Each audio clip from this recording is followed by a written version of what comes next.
A second salawat for the love of Ali ibn Abi Talib alayhi salam.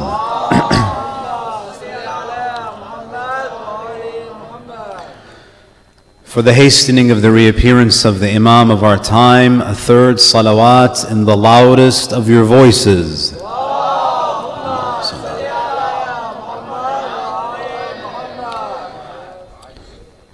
أعوذ بالله من الشيطان اللعين الرجيم. بسم الله الرحمن الرحيم. الحمد لله رب العالمين، ثم الصلاة والسلام على خاتم الأنبياء والمرسلين سيدنا ونبينا محمد وعلى أهل بيته الطيبين الطاهرين.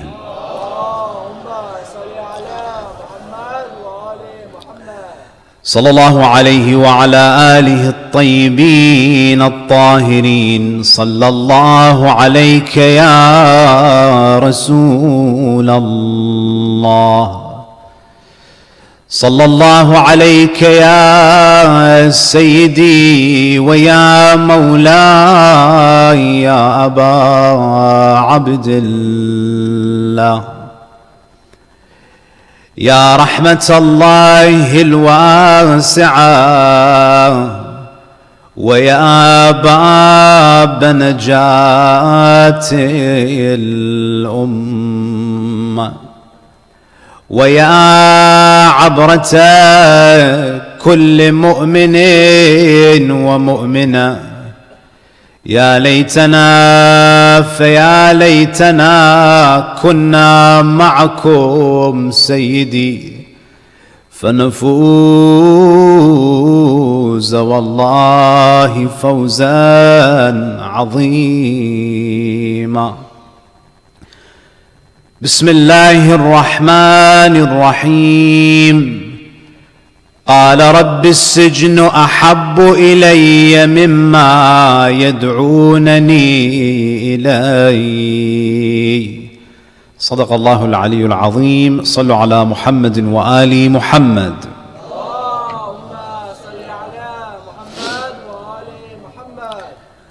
I begin by extending my condolences to the Imam of our time, Al-Imam Sahib al-Asr wal-Zaman, on the occasion of the Shahadah of Al-Imam Musa ibn Ja'far al Kadhim alayhi salam.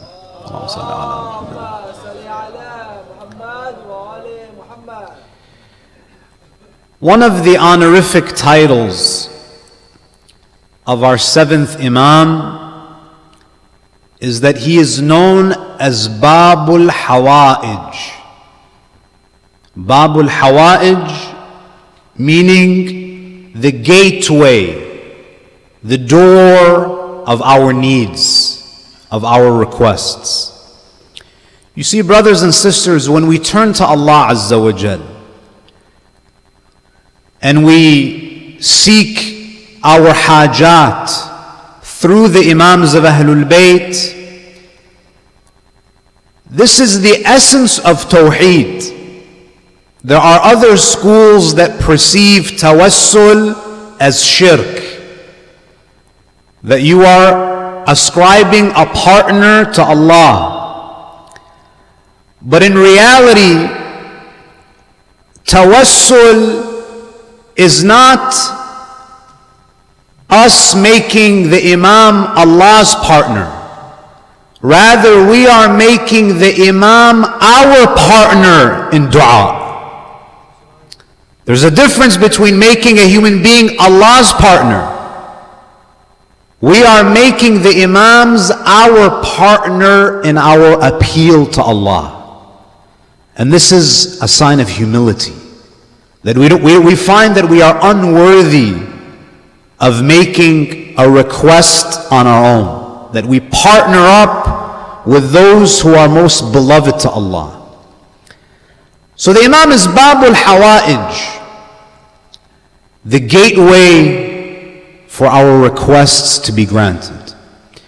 You know, brothers and sisters, when you think about the 14 Ma'soomeen, we revere and we honor all of them.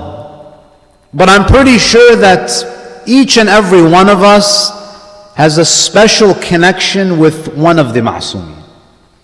For some, it might be Imam Ali ibn Musa al-Ridha. For others, it might be Imam al-Askari, Imam al-Sajjad. We revere all of them. We consider all of them our spiritual guides. But you might have a closer connection with a specific Imam. And for me personally, it always has been Al-Imam Musa ibn Ja'far. And the reason why I have always felt a close connection to Imam al Kadhim, it's because when I was younger, I discovered that I would not have been born if it wasn't for the shafa'ah and the tawassul of Imam al Kadhim. I'll share with you a story about something that happened to my maternal grandfather. My grandfather was born in 1933. He was born in Baghdad. And he lived a few miles away from the shrine of Imam al Kadhim alayhi salam. He was the youngest in the family, and his name was Kadhim. He was named after the seventh Imam. When he was in elementary school, he became very ill. His mother, my great-grandparents, his parents thought that it was just a flu or a common cold, so they didn't think much of it.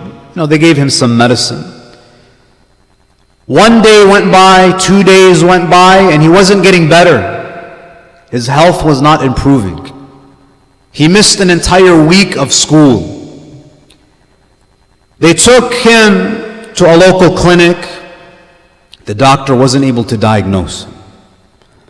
They went to one hospital after another. His health wasn't improving. Months went by, and he became so sick that he couldn't even get out of bed. He was losing weight, vomiting, feverish, until one night they rushed him to the hospital, and the doctors said that we don't know what's wrong with your son, but what we do know is that it doesn't look like he's going to survive. Whatever this is, his time is limited. Now you can imagine that when you're a mother and this is your youngest child, that's the last thing that you want to hear from a doctor, that we don't have a solution. We don't know what the child is suffering from. So my grandfather's mother, so my great-grandmother, she loses all hope. She is literally told that your youngest son is going to die at the age of 8 of an illness that we don't even know. So what does she do? She leaves her house barefoot, in a state of absolute desperation. And she walks barefoot to the shrine of Imam Ali ibn Musa, Imam Musa ibn Ja'far al-Kadhim. She goes to the shrine of the Imam. She reaches the Dharih, and then she starts to cry. She says to the Imam that, Ya ibn Rasulullah, my son is going to die. I've taken him to every doctor that I know, every hospital, every clinic. So I ask you, Ya ibn Rasulullah, to give shifa to my son. I named him after you, and you are Babul Hawa'ij, and I have come to you barefoot, begging you to do tawassul with Allah Azza wa Jal and give my son healing. So she returns home. That night, she has a dream. And I heard this story growing up from many members of my family. That night she has a dream In the dream, she's sitting at home and someone knocks on the door. She goes to the door, she opens it. She says, I saw a man wearing a black turban. She said there was so much light in his face that I was going to address him as Yabna Rasulullah, but before I could speak, the Sayyid said to me that Al-Imam Musa ibn Ja'far has sent me to you. She says, my son is ill. I was told that he's going to die. In the dream, this Sayyid who was sent by Imam al Kadhim alayhi salam, he says to her that Al-Imam Musa ibn Ja'far says to you, take your son to St. Mary Hospital. There is a doctor who is there who can cure him. She wakes up from this dream and she's never heard of a hospital called St. Mary Hospital in Baghdad. So she wakes up and she asks around, have you guys heard of a hospital named St. Mary Hospital? She asks neighbors, friends. No one has heard of this hospital. Until she discovers that this is a small little private hospital in the outskirts of Baghdad. So she discovers that this is an actual hospital. She takes my grandfather to the hospital, and on that day, it's happened that there was a German physician visiting that clinic. The moment that physician saw my grandfather, he said, I think I know what it is. And they discovered that there was fluid buildup in his spine, and they removed the fluid, and he survived. So all my life, I grew up hearing that your mother, all of you were born because of the tawassul of Imam Musa ibn Ja'far al Kadhim salawatullahi alayhi.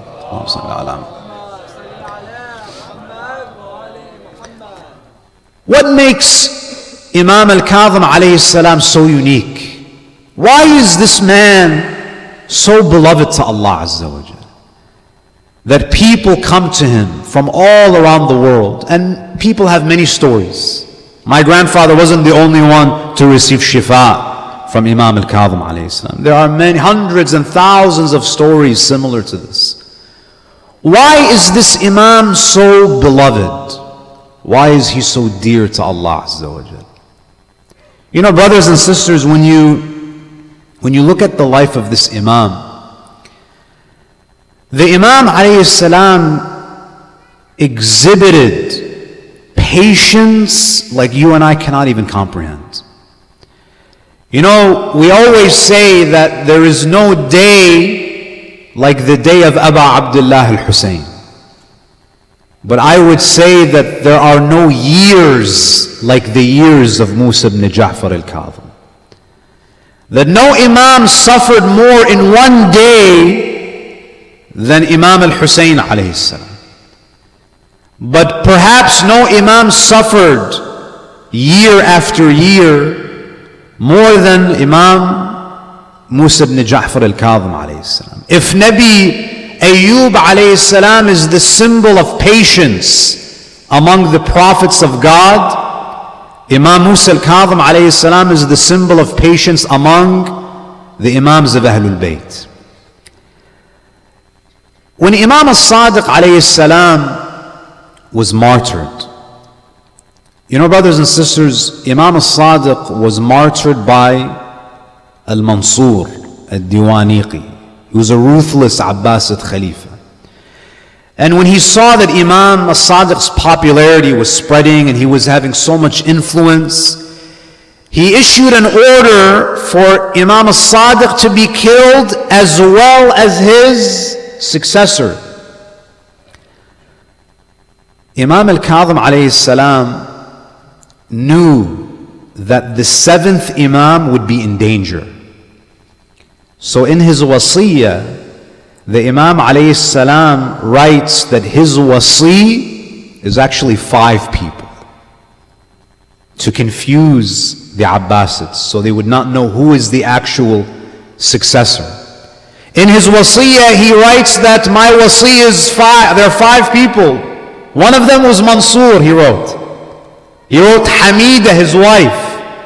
He wrote Abdullah, one of his sons. He writes the name of Musa al Kadhim among them. So the Imam al-Sadiq alayhi salam knew that the freedom that he enjoyed during his life, the ability that he had to teach people from the mimbar of the Prophet, that luxury would not be afforded to his son, to the 7th Imam. And therefore you find that immediately after the martyrdom of Imam al-Sadiq, it wasn't clear to the Shias who the 7th Imam was. You know, brothers and sisters, we take it for granted that we can easily list the 12 Imams. To us, 14 centuries later, it's clear who the 12 Imams are. But when Imam al-Sadiq is martyred in Medina, Imam al-Sadiq didn't announce publicly who the 7th Imam was. Because if he did, he would be putting a bullseye on the 7th Imam and he would have been immediately killed by the Khulafa. So the Imam alayhi salam only disclosed this information to special people. So many of the close companions of Imam al-Sadiq were confused. They didn't know who is the 7th Imam. They knew that there are 12 Imams. But after the death of Imam al-Sadiq, they don't know who the 7th is. So in this environment, in this climate of confusion, one of the sons of Imam al-Sadiq claims the Imamah for himself. Abdullah al-Aftah. You know, brothers and sisters, sometimes we have this impression that the families of prophets and imams are utopian families, that they don't have any problems. When you look at prophets, you take the first family on earth, Adam alayhi salam. Some parents, they're embarrassed that, my daughter doesn't wear hijab, my sister, my son, sometimes he goes to the club. Now, I'm not saying that that's okay, but what I'm saying is that even prophets had problems with their children. Can you imagine if we have a community member, he comes to the center, and he's like, yeah, so my sons got into a fight yesterday, and one of them killed the other, right? Because if you look at the sons of Adam, Qabil kills Habil. You think you have troubled kids? Adam alayhi salam's sons were killing each other. If you look at Yaqub didn't have a utopian family. His sons tried to kill Yusuf. Some of the children of the Imams of Ahlul Bayt claimed, forget about just not being religious and sometimes missing Salatul Fajr. Some of them claimed to be the representatives of God. They falsely claimed to be the representatives of God on earth. That's not a reflection of the Imams. Just because you have family members or children who are not religious, that doesn't mean that you're not good parents. People have free wills. It's possible that you do your best and your kids or your siblings or your relatives still end up corrupt. So Abdullah al-Aftah claims to be the Imam. Now, Imam al-Sadiq had many students. You have, for example, Hisham ibn Salim and other prominent companions who studied with Imam al-Sadiq, and they know the knowledge that an Imam is supposed to have. Mu'min al-Taq, for example. So Abdullah al-Aftah is claiming to be the 7th Imam. Now, alhamdulillah, the Shi'as, they're not naive. These are students of Imam al-Sadiq. These are fuqaha, they're ulama. So they say, okay, we'll test you. Claim to be the Imam. So they asked him some fiqhi questions, some specific jurisprudential questions, and he wasn't able to answer. So they quickly, and subhanAllah, the Abbasids didn't interfere with Abdullah al-Aftah. In fact, they had no problem with him promoting himself. So the seniors among the Shia, the ulama, they quickly ruled out Abdullah al-Aftah as an imam. He doesn't even know some of the basic ahkam. So what happens? So they walk out of the house. So they gather in one of the houses in Medina. They test Abdullah al-Aftah. He fails their test. And they walk out of the house crying, because no one knows who the imam is. So they speak amongst each other that what should we do? We don't know who the seventh imam is. You know why they cry? Because they know what it feels like to have an imam. And when they're living in a period where they don't have access to their ma'soom, it pains them. You and I were living during al-ghaybatul kubra and we're laughing. It's as if there's no problem. We are experiencing the greatest musibah, which is the complete absence of our imam, that we don't have any access to our imam. So Hisham ibn Salim, and this narration is mentioned in Al-Kafi, he says, we walked out of the house after testing Abdullah al-Aftah, and we were confused. We were crying. We were thinking to ourselves that should we become Zaydis, Murjiyas? Should we follow other sects? Hisham ibn Salim, who's one of the students of Imam al-Sadiq, he says, as we were discussing amongst ourselves in the alleyways, an old man pointed at me and told me to come to him. Hisham ibn Salim, he says that I thought that this man was one of the agents of Bani Abbas, because the Abbasids, they kept a close eye on the Shias. So he said to himself that they're going to take me and they're going to execute me.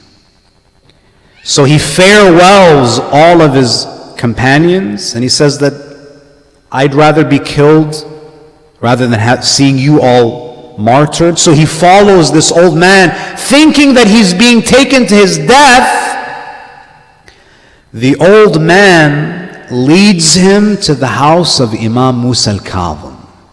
Now I want you to pay attention to the level of taqiyya at this time.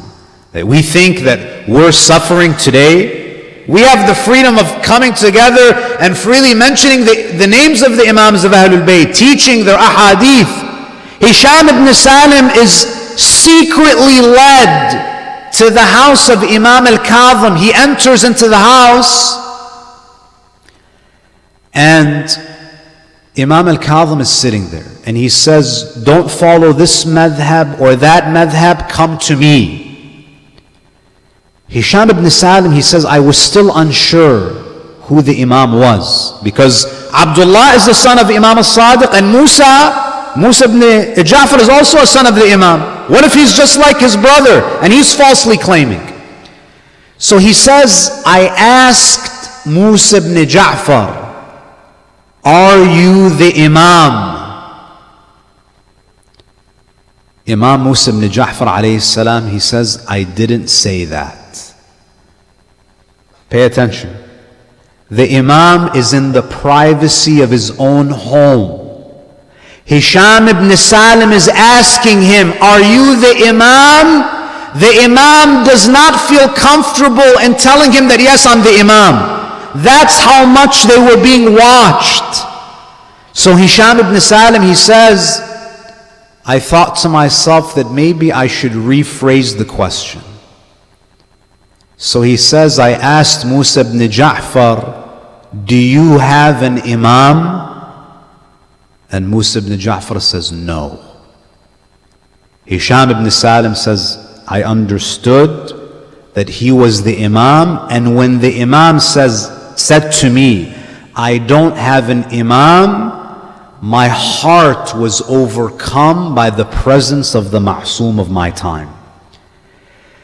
Hisham ibn Salim, he says to the Imam that, should I inform the Shia of this?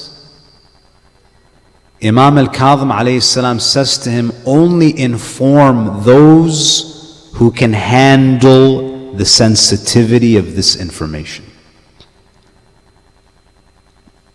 That was what life was like during the time of Imam al Kadhim. People literally had to risk their lives just to discover who the seventh Imam was, just to know his identity. How shameful is it today that we live in a time where you can come to a masjid. Not only do you know the identity of the seventh Imam, you can listen to his words, you can learn about his life, and no one shows up. How are we going to face the Prophet on the Day of Judgment? How are we going to face the Ahlul Bayt alayhimus salam? So this is number one, the climate of taqiyya, that there was so much fear. Now why was the Imam so cautious about even revealing his identity? We'll speak about this shortly. Now, one of the most wicked Abbasid Khalifas was Al-Mansur. Al-Mansur is the Abbasid Khalifa. He was the second Abbasid Khalifa. He poisons Imam al-Sadiq. And he ruled with an iron fist. He instilled fear in people. Anyone who opposed him would be executed, thrown in the dungeons. Now, in order for you to maintain power, you can't rule with an iron fist. You have to, at least to some degree, gain popular support. So the khulafa that came after Mansur, they realized that, listen, if we're going to hold on to power, we need some support from the people. So what did they do? They decided to restore some of the land that was confiscated from the people. So for example, the Khalifa would declare that any land or any homes that were wrongfully seized, we are returning these properties to their rightful owners. So through this new policy, they gained some support from the masses, because now they're trying to instill this system of adala, that we're trying to, restore justice. Harun al-Rashid, when he came to power, he thought to himself that I have to be very careful about how I deal with Musa al Kadhim. And he thought to himself that perhaps one way to slow down Imam al Kadhim's opposition to us, we have this impression, brothers and sisters, that the Imams, they were just in the masjid and they were madloom and they were just reading dua, and that's all that they were doing. If Imam al Kadhim alayhi salam was just doing sujood and he was just hanging around at the mosques, believe me, Harun al-Rashid would have no problem with him. The Imam alayhi salam was leading an underground movement to overthrow the Abbasids. That's why they feared him. So Harun al-Rashid, he thinks to himself that maybe if I give Fadak back to Imam al-Kadhim, perhaps that would slow his opposition to us. Maybe I just need to give him a piece of the pie, so he'll be satisfied, and he got his little sliver of dunya, and he'll leave us alone. So he summons Imam al-Kadhim alayhi salam. He says to him, Ya Abul Hasan, khudh fadakan. That I heard that the Umayyads, the early Khulafa, they confiscated fadak from your grandmother Fatemah al-Zahra salawatullahi alayha.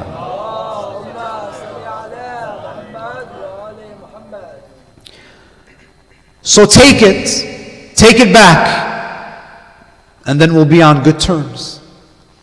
The Imam alayhi salam, he says, La akhudhuha illa bihududiha. I'm paraphrasing. It's as though the Imam says that, I don't think you'll give it back. Harun al-Rashid says, Ya Ibn Rasulullah, we've been passing out land to people all year round. It's just a piece of land. We'll give it back to you. It's not a big deal. The Imam says, I'll only take it if you give me the full boundaries of Fadak. Fadak is an orchard, so Harun al-Rashid says, yeah, tell me exactly what part of Medina it is, and I'll restore it to you. The Imam alayhi salam, he says, the eastern boundary is Central Asia. The western boundary is North Africa. The northern boundary is the northern edge of the Islamic Empire. The south is the southern tip of the Islamic Empire. That's Fadak. Meaning what? Fadak is the khilafah that you stole from Ali ibn Abi Talib salawatullahi alayhi.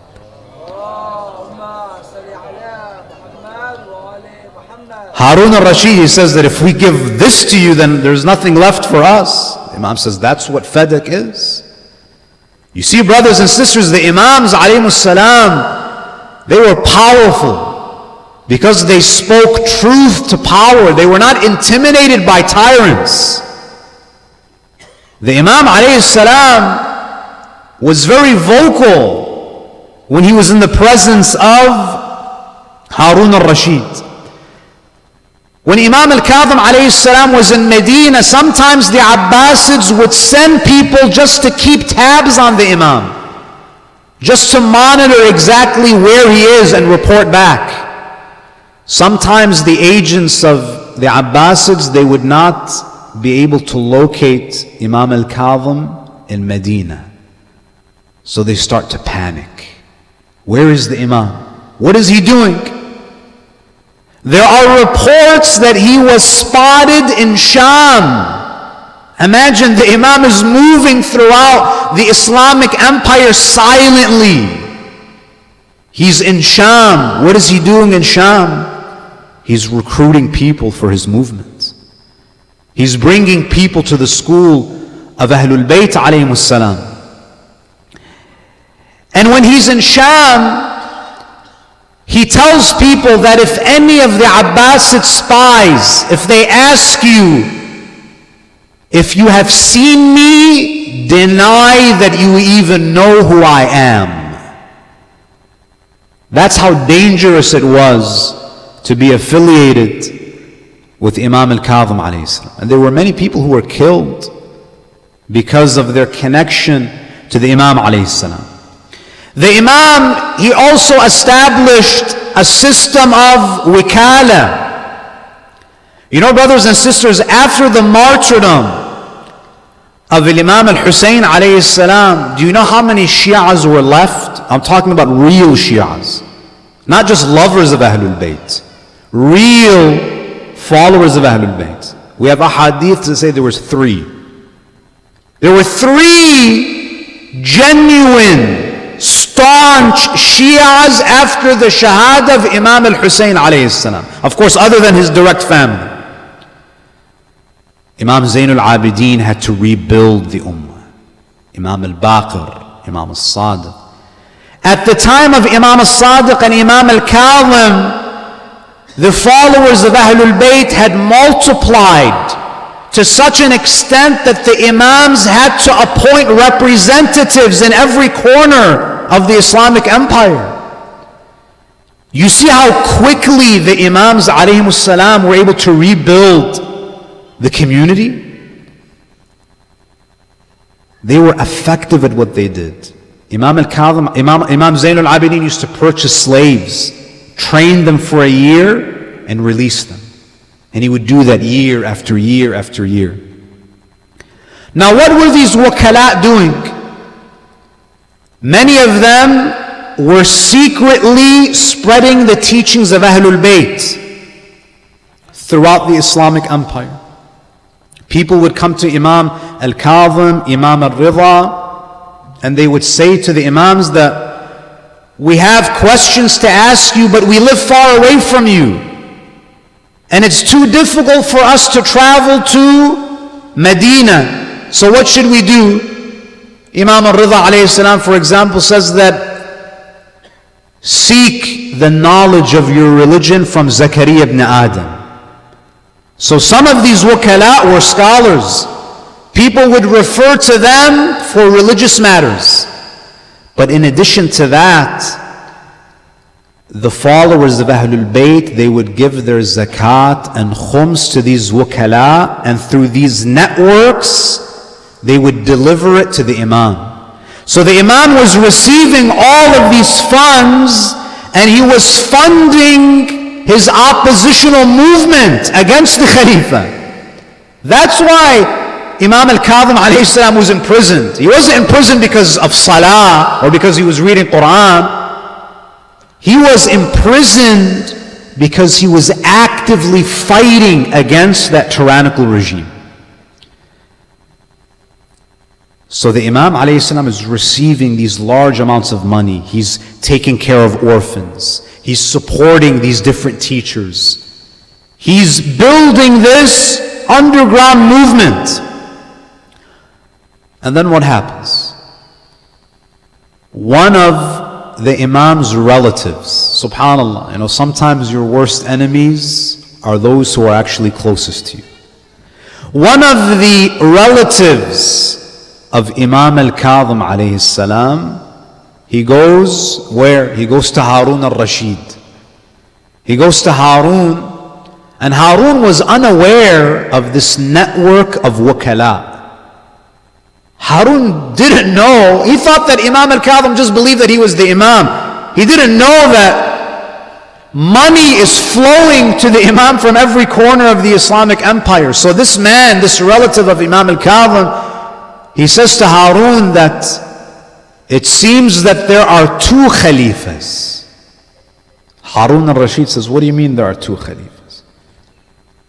He says that you receive tax revenue, and there's a man in Medina who's also receiving khiraj. He's also receiving the tax revenue. That's when Harun al-Rashid knew that he had to eliminate Imam Musa al Kadhim. Brothers and sisters, when we listen to these stories, we listen to how Imam al Kadhim alayhi salam imprisoned, how Harun al-Rashid imprisoned Imam al Kadhim, and we say, La'natullahi alayhi, may Allah punish him.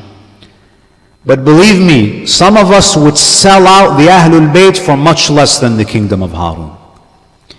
Because Harun al-Rashid, if he was alive today, you would think that he's Shia, because of how much he expressed his verbal love for the Ahlul Bayt.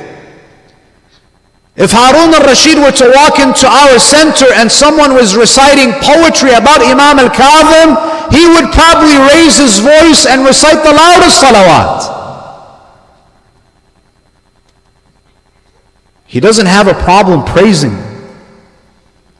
But the moment Musa al Kadhim comes between me and dunya, that's when I have to eliminate Musa al Kadhim. We all yearn for the dhuhur of the 12th Imam, right? Let me give you a very possible scenario when the Imam reappears. Many of you guys are young. Those who are a bit older, you've been saving up a lot of money. You've been working all your lives, contributing to your 401k, saving for retirement. You have an impressive portfolio. You have stocks. You're trying to secure your financial future, right? Picture this, and believe me, this is very plausible. It's very possible. Say the Imam reappears in the next month, and the country that you're living in says that anyone who supports this Imam, this Mahdi, is going to be considered a terrorist. And if you express any inclination towards him or his movement, we're going to freeze your bank accounts. We're going to freeze your assets. And you're going to be arrested by the cops or the FBI or the CIA. How many of you guys are going to really voice your support for the Imam? It's the same thing. You know, the Abbasids have their agents, and today there are agents today. It's easy to point the finger at Harun al-Rashid and Mansour, but we haven't been tested, brothers and sisters. You know, Sayyid Muhammad Baqir al-Sadr, in his last days, he was speaking to Hawza students, and he said to them that we curse Harun al-Rashid day and night. But has the dunya of Harun al-Rashid ever been offered to you? Some of us, we sell our religion for much less. We compromise our religious values because we don't want to feel awkward. You know, sometimes we'll sit at a table where alcohol is being served. You sold your deen. Why? Because I don't want to, be the oddball. You sold your deen just because you didn't want to be the oddball. You sold it for such a cheap price. Has the dunya of Harun al-Rashid been offered to you? You know, brothers and sisters, Bahlul, who was a student of Imam al Kadhim alayhi salam, who used to pretend to be insane, and through his insanity he used to convey profound wisdom, he enters the court of Harun al-Rashid, and Harun is speaking about his kingdom, and he would look up at the clouds and he would say, Sharriqi aw gharribi, O clouds, go to the east or west, wherever you reign, you will reign in my kingdom. Bahlul, he asks Harun that, O Harun, what would you give for a cup of water if you were dying of thirst? Imagine there was no water and you're about to die of dehydration. How much would you be willing to give for a cup of water? Harun says, I'll give half of my kingdom. If that's what it takes to survive, I'm going to give half of my kingdom. Bahlul says, okay, let's say that you drink the water and then you lose your ability to expel it from your body. What would you be willing to give to expel the water from your body? He says, I'd give the other half. Bahlul says, Harun, this kingdom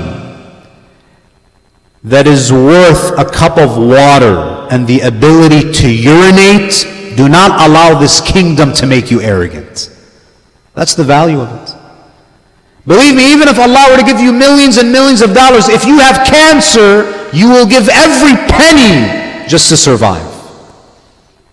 But we sell it. We sell it. We sell our akhirah for these crumbs of dunya. Harun al-Rashid, he comes to Medina shortly after he becomes the Khalifa, and when he comes to power, he wants to give this impression that I'm a lover of Ahlul Bayt, because he wants to gain the support of the masses.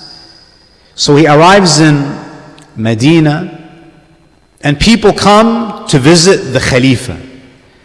And Harun al-Rashid, he starts to give out gifts to people. He's essentially bribing them for their support. People would come, they would kiss his hand, and then Harun summons Imam al Kadhim. Ma'mun was there with his father. He says that I saw an older man enter into the presence of my father, and my father treated him differently. He stood up. Everyone else would stand up out of respect for my father. When Musa ibn Ja'far entered into the presence of the Khalifa, Harun stood up for him. And he honored him, and he had him sit next to him, and he started to chat with Imam Musa ibn Ja'far. Harun was giving large sums of money to all of these people that visited him. So he starts to chat with Imam al Kadhim and he says, how are you? How's life? How's business? The Imam alayhi salam says, it's difficult, I'm going through some hardships. Ma'mun says that I thought that my father was going to give the largest amount of money to Musa al Kadhim because he showed him the most respect. And he gave large sums of money to random people, so I assume that this man, who he's showing so much reverence to, he would give him the most. But he gave the Imam alayhi salam a small amount of money. So he says, I asked my father why he did that. Why did you give large amounts of money to others, but you were very stingy with Imam al Kadhim alayhi salam? And the Imam alayhi salam, he did this intentionally to prove a point. Harun says to his son that I'm very cautious with Musa ibn Ja'far, because every gold coin that I give to him will become a sword that will fight me from Khurasan. Meaning that don't think that this man is just a worshipper. This man is leading a powerful opposition to overthrow me. That's why the Imams were madloom. They were not madloom, they were not oppressed because of their passiveness. They were not oppressed because they were pacifists. They were oppressed because they were the only ones who were fiercely opposing the tyrants of their time. And that's how they trained their followers. One of the students of Imam al Kadhim, one of his companions, was a man by the name of Safwan al-Jammal. From his last name, you know what his occupation is. Jammal, he's the one that rents out camels. So, someone that rents out camels, the equivalent of that today would be someone who rents out cars. Right? Like Enterprise.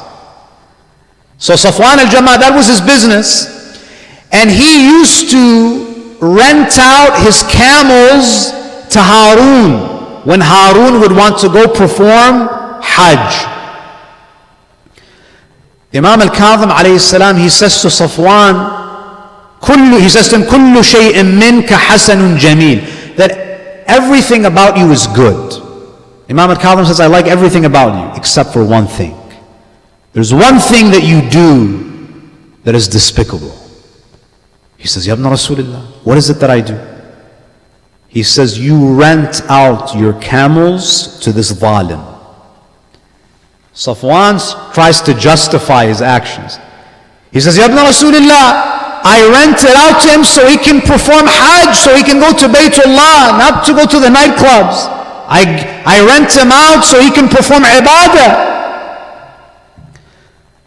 Look at how intelligent our Imams are. This is real social justice. The Imam alayhi salam, he says, when does he pay you? So he rents out these camels. When does he pay you? Safwan says, he pays me when he returns. He doesn't pay me up front. He rents them, and then when he returns them, I get payment. The Imam alayhi salam, he asks him, do you want him to stay alive long enough to pay you back? So when you rent out these camels, do you want him to remain alive long enough so he can pay you? Safwan says, yes, I want to be compensated. The Imam says, Man arada baqa'ahum fahuwa minhum. The one who wants them to remain alive is one of them. Allah will hold you responsible for this niyyah, that you want a zalim like him to stay alive. This is why Musa ibn Ja'far alayhi salam was thrown in the dungeons of Baghdad. And even when he was taken to prison, when you experience hardship in life, we always focus on the hardship. We think that life is a series of ups and downs, times of hardship and times of ease. But life is actually much more like a railroad track. Because Allah says, Inna ma'al usri yusra. That with every hardship there is ease alongside it. When Imam al Kadhim is being dragged into the prisons, do you know what he says? He focuses on the yusr, not the usr.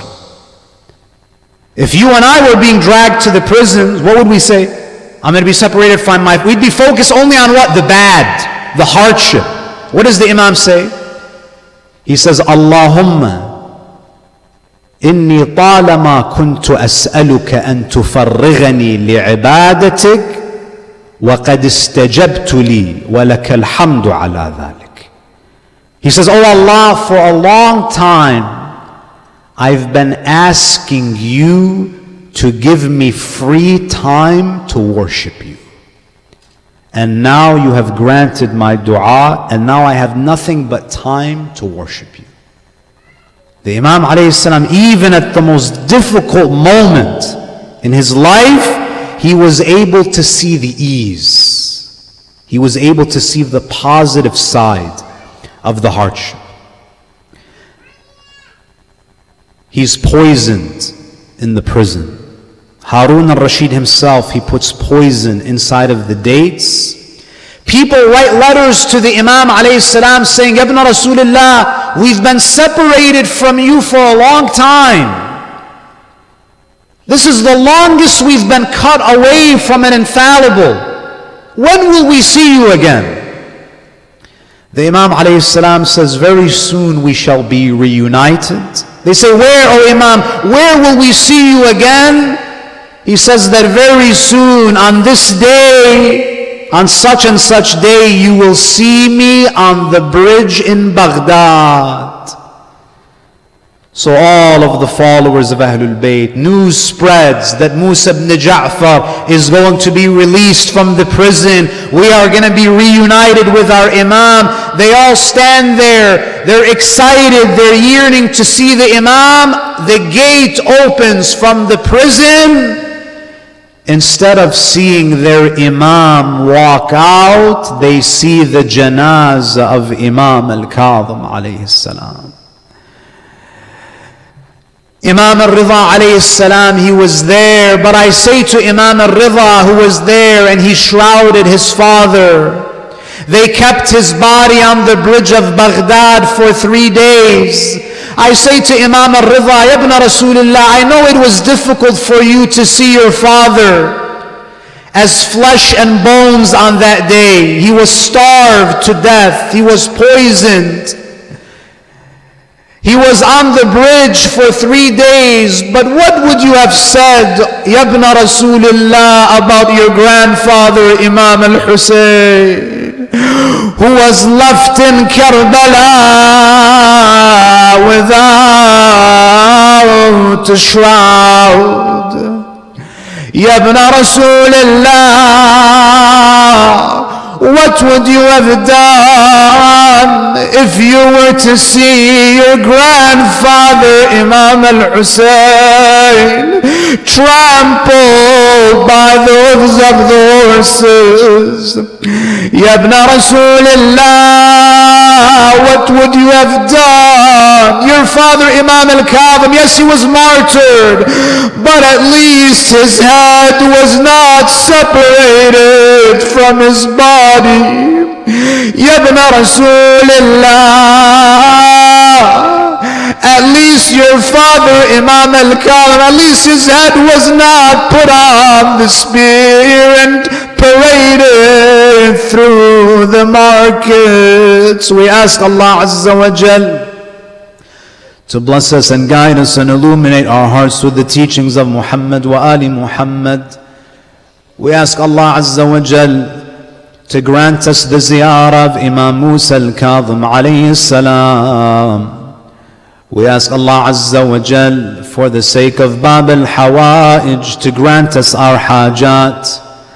We ask Allah Azza wa Jal to give shifa, to give healing to all those who are sick. We ask Allah Azza wa Jal to resolve all of our problems, to bless our families, to increase our sustenance, our material sustenance, our spiritual sustenance. We ask Allah Azza wa Jal for the sake of Imam al Kadhim alayhi salam to keep us on the straight path, the path of the wilayah of Amir al-Mu'mineen. And most importantly, we ask Allah Azza wa Jal to grant us the intercession, the shafa'ah of our beloved Imam on the Day of Judgment. يَوْمَ لَا يَنْفَعُ مَالٌ وَلَا بَنُونَ إِلَّا مَنْ أَتَى اللَّهَ بِقَلْبٍ سَلِيمٍ وآخر دعوانا أن الحمد لله رب العالمين وصلى الله على محمد وآله الطاهرين.